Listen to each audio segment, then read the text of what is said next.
अभी तक तुमने बनाया नहीं था, और एक बार अगर परेशानी घड़ी होगी ना, दूसरे दिन अपने आप बनाना आ जाएगा कि कैसे आता है। जब पहली बार कोई बच्चा पूजन करने आता है और धोती पहनता है ना, तो सरक जाती है उसकी धोती, कितने से बांधे कितने पकड़े। एक प्रोफेसर थे टीकमगढ़ में, उन्होंने हमें पड़गान किया। हम उस समय अलग थे, 1995 की बात है। वहां चातुर्मास हुआ, जब वो हमें पड़गान करने के लिए ले गए तो वो प्रोफेसर थे, उनके बहुत सारे चेला थे। तो सारे चेला चेली बहुत सारे इकट्ठे हो गए और उन्होंने पड़गान किया, लेकिन वो भी आगे थे। उन्होंने पड़गान कर लिया, और जब पड़गान करने के बाद ले जाने लगे, तो वो ले जाने लगे तो हाथ में लोटा पकड़े, यूं सिर पे रखें, अब ये नहीं ऐसे कर लें, अब पकड़े ही ऐसे, अब ऐसे ही चले जा रहे। इधर धोती खुल गई, धोती की कांच खुल गई, अब वो सड़क पे आ गई नीचे। अब बेचारे परेशान, अब एक हाथ में पीछे की कांच पकड़े, एक हाथ में लोटा पकड़े, प्रोफेसर बेचारे परेशान। और वहां द्वार पे जाते जाते वो धोती, अब बेचारे यूं पकड़े धोती। हमने कहा तुम, अब हमें हंसी आ रही। जब अनजान में पहनते हैं तो ऐसा ही होता है, लेकिन जब बार बार पहनते हैं तो फटाफट प्लेट लगाना आ जाती है। पहले तो प्लेट ही ऐसे ऐसे लगाते रहते हैं, कैसे लगाई जाती है प्लेट, तो हमने किसी महिला से सीखो, कितनी जल्दी खटाखट लगा देती है। तो जिसको लगाना आता है वो जानता है, जिसको नहीं आता है नहीं जानता है। लेकिन जब हमने वो धोती दुपट्टा पहनना सीखा, और थोड़े दिन में 8-10 दिन में वो अच्छी तरह पहनना सीख गए। अब हम सबको सिखाते थे, देखो ऐसी पहनी जाती है, तो वे लोग हम देखते थे वो ऐसे करते रहते थे, प्लेट कैसे लगती है।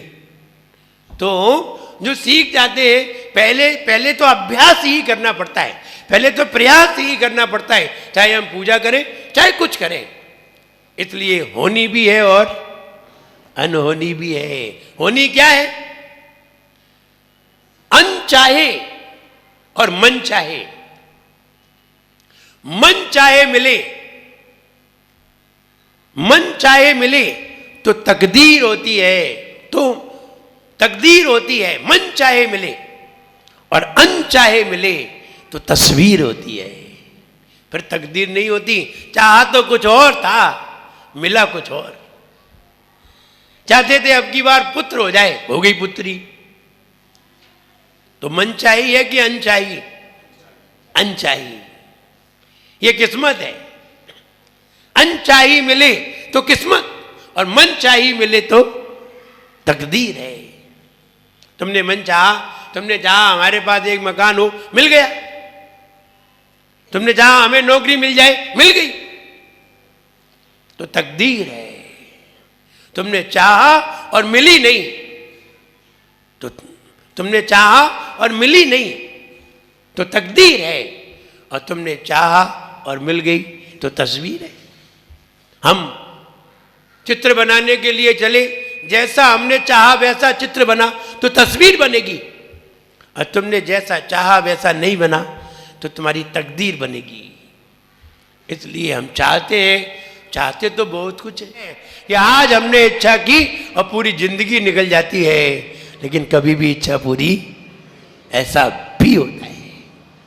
बताओ ऐसा होता है कि नहीं? सबके साथ, सबके साथ हुआ है, मेरे भी साथ हुआ है। हम घटना ही तो बता रहे हैं। कभी कभी ऐसा होता है, इच्छा करते ही फल की प्राप्ति हो जाती है, और कभी कभी इच्छा करते हैं और फल की प्राप्ति नहीं होती। कभी कभी इच्छा भी नहीं करते और मिल जाता है, और कभी कभी इच्छा करने पर भी नहीं मिल पाता, बहुत देर हो जाती है। और जब मिलता है तब हम काम के नहीं रहते, और जब नहीं मिलता तब हम काम के थे। 25 साल की उम्र थी, मोटरसाइकिल चलाने के लायक थे, जिंदगी भर सोचते रहे, मोटरसाइकिल नहीं आई। और जब 90 साल के हो गए तब मोटरसाइकिल आई। अब सोच के बताओ, तब तो आई नहीं। और अब तो कार भी आ गई, अब ना तो चलाने के, अब सिर्फ बैठने के रह गए। कभी कभी ऐसा होता है। बस ये जानना चाहिए क्या करने से हम क्या करें कि अभी सोचें और अभी मिल जाए? क्या करें ये भी जानना है कि हम क्या करें। अभी सोचें, आज सोचें और आज ही उसका रिजल्ट आ जाए। बोले ऐसा होता है और ऐसा होता नहीं भी है। नहीं में बहुत है, होने में बहुत कम है। हर व्यक्ति जाता है, कहीं भी जाता है, कोई भी कार्य करने जाता है तो वो तो यही सोचता है मेरा कार्य तो आज ही और अभी हो जाए तो बहुत अच्छा है, लेकिन होता सब समय से ही है। तो हम ये कहना चाहते हैं कि किसका कितना ठौर यहां, रहना कितना और यहां। कौन कितना रहता है, किसको कितना रहना है, सबका उसे पता है। जब वो कहा जाता है जितनी चाबी भरी राम ने उतना चले खिलौना, रोते रोते हंसना सीखो, हंसते हंसते रोना। क्या जैन दर्शन के शब्द को उठा लिया है? भले ही कोई फिल्म का गीत है, लेकिन शब्द देखिए कैसे उठाए हैं। रोते रोते हंसना सीखो, गम में मुस्कुराना सीखो, पीड़ा में हंसना सीखो, दुख में सुखी समझो और दुख में हंसना सीखो, और सुख में हंसते हंसते रोना। विचार करिए। और जब तुम्हें सब कुछ संपन्नता मिल जाए, घर द्वार परिवार सब मिल जाए, तो रोना सीखो, कहां फंस गई है, तुम तो मस्त हो गए। ओम प्रकाश जी, 2-4 ट्रक मिल गए, मस्त हो गए।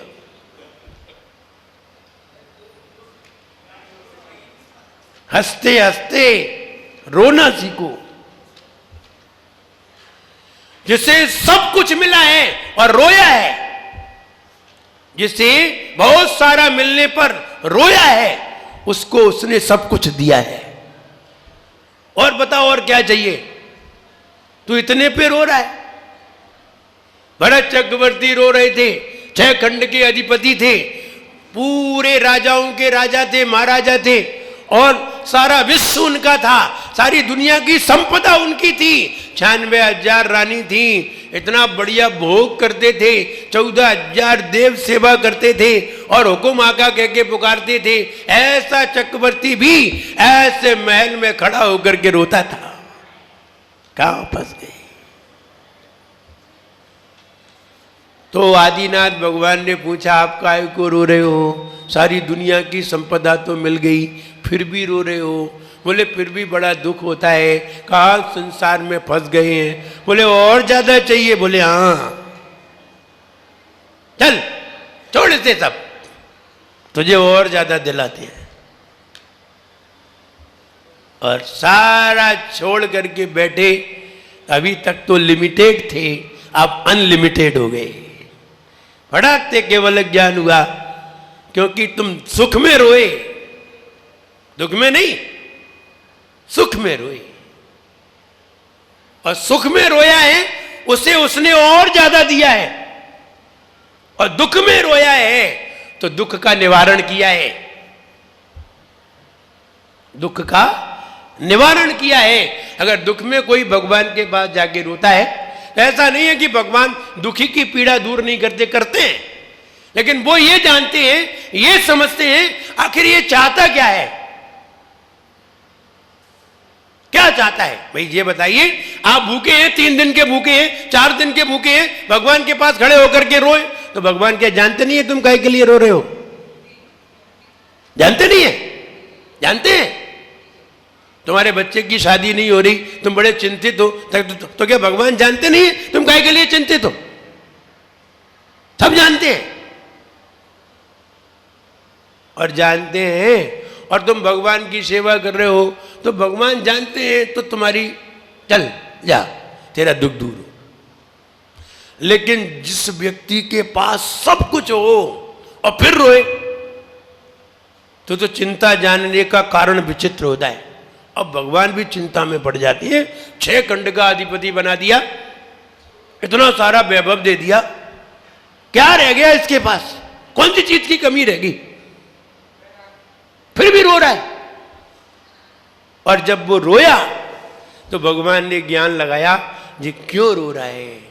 लगता है ये अनंत संपदा को पाने के लिए रो रहा है, ये तो लिमिटेड है।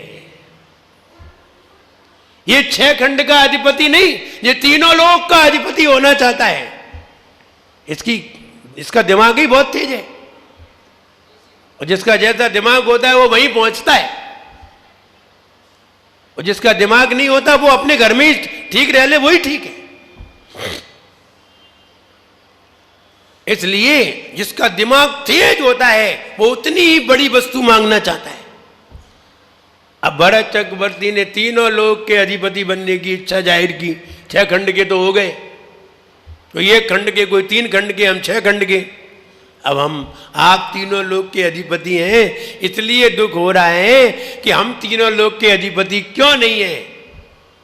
इसलिए ये 6 खंड में हमें अच्छा नहीं लग रहा है, चलो आ जाओ मेरे पास। खट से आदिनाथ भगवान ने बुलाया और अंतर मुहूर्त में चलो बैठो, आनंद लो। अनंत संपदा को दिला दिया। जो सुख में रोता है उसके लिए वो खुद अपना देता है।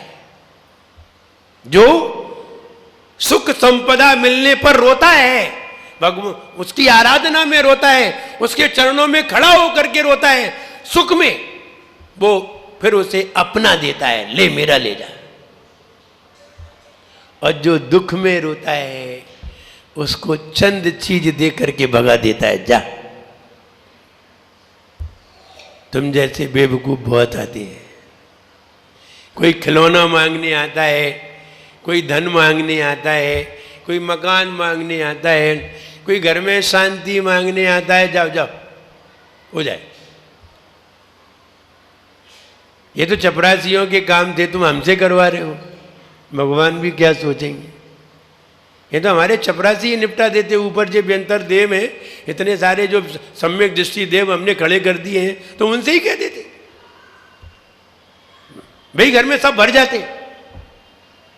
धन की जरूरत थी, मकान की जरूरत थी, बच्चे की जरूरत थी, परिवार की जरूरत थी, पत्नी की जरूरत थी, जिसकी जरूरत वो तो वही दे देते।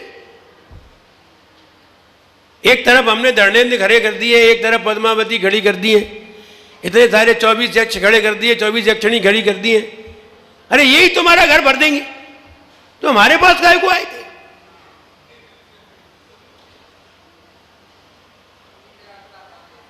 तुम्हें ये खेल खिलौने चाहिए ना, जाओ जाओ, इनको देने के लिए तो भी बहुत सारे हैं।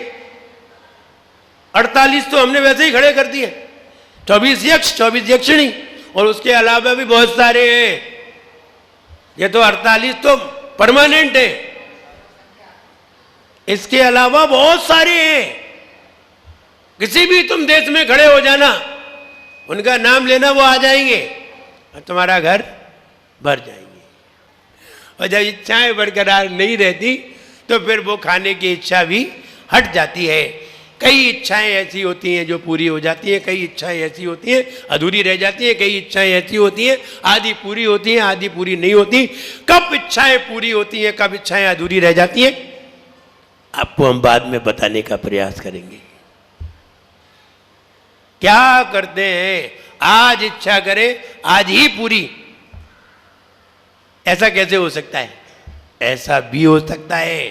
कैसे होता है कल बताएंगे। आज इतना ही बताना है कि हमारा ठौर कितना है, हमें कितना और रहना है, जरा इस पे विचार किया करो। सुख दुख के दौर से हम निरंतर गुजर रहे हैं, ये समझा करो। न जाने कब हमारा बुलावा आएगा और हम चल देंगे। जब यमराज आए, यमराज एक व्यक्ति कितना चालाक है। यमराज को आए, यमराज बोला चल अभी चल। एट ए टाइम मतलब ये है कि हम तुझे लेने आए हैं, चल अभी जस्ट। उसने अपनी पत्नी को आगे कर दिया, बोला भगवान लेडीज फर्स्ट, इसको ले जाओ। पत्नी से आदमी कितने दुखी है। कभी कभी एहसास होता है, जब वेटिंग रूम में बहुत सारे लोग बैठे थे, ट्रेन का इंतजार कर रहे थे, ट्रेन 4 बजे आने वाली थी, और वेटिंग रूम में 2 बजे, रात्रि के 2 बजे सब लोग सो रहे थे। अचानक एक आतंकवादी आ गया, और आतंकवादी ने कहा निकालो किसके बैग में क्या क्या है। गन लगा दी उसने, सबको खड़ा कर दिया, खड़े हो जाओ लाइन से। सब लाइन से खड़े कर दिए। जब लाइन से खड़े थे तो गन लगा दी उसने, तो एक व्यक्ति जरा उखड़ पड़ा, बोला मैं अभी फोन करता हूं, मैं अभी पुलिस को बुलाता हूं। उन्होंने खटाक से गन लगाई, गन मारी, खटाक से खत्म। अब उसने पूछा, दूसरे ने, उसने किसी से पूछा, वहां खड़े हुए थे, तुमने देखा हमने ऐसे मारते हुए? हमने ऐसे मारा, तुमने देखा? बोले हाँ देखा। एक उसे लगाई, वे भी गए। अब दूसरे से पूछा, तुमने देखा? बोले नहीं। तुमने देखा? बोले नहीं। पूरे लोगों से पूछा, किसी ने नहीं कहा कि हमने देखा। लास्ट पे पति पत्नी खड़े थे दोनों। तो पहले पति खड़ा था, फिर पत्नी खड़ी थी। तो पति का नंबर आया, पति के उसमें गन लगा के पूछा, तुमने देखा? बोले नहीं नहीं, इसने देखा, इसने। वो कह रहे हमने तो देखा ही नहीं। नहीं, हमसे कह रही थी कि हमने देखा है, यानी इसको निपटाओ। कभी कभी कितने त्रस्त होते हैं, सोचते जरूर है कि हम बड़े सुख से रहेंगे, हम बड़े आनंद से रहेंगे, और